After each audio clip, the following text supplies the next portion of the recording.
Saudaraku, Kapten Raspak Lee Soyong mengalami cedera dalam pertandingan melawan GS Caltech Silkix di Chungmu Gymnasium Daejeon pada Kamis 7 Maret 2024.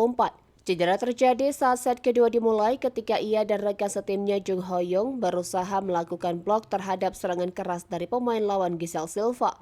Namun sayangnya Lee jatuh dengan sangat buruk setelah melompat sehingga telapak kaki kirinya tertekuk ke dalam dan menyebabkan rasa sakit yang cukup parah. Tim medis merawatnya di lapangan untuk beberapa saat sebelum akhirnya dia harus dikeluarkan dengan tanduk. Cedera Lee ini menimbulkan kekhawatiran karena dia adalah salah satu pemain kunci dalam skuad Raspak.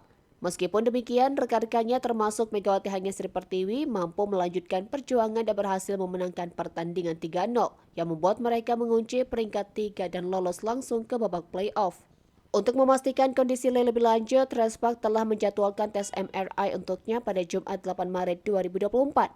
Tim berharap cedera ini tidak akan membuatnya absen terlalu lama. Musim ini, Lee baru mulai tampil secara penuh setelah pulih dari cedera bahu yang memaksanya absen pada awal musim. Meskipun dia berposisi sebagai penyerang, kontribusi Lee dalam pertahanan tim sangat penting. Meski terkena cedera, keberhasilan Raspak untuk mencapai babak playoff setelah 7 tahun menanti membawa aura positif bagi Lee.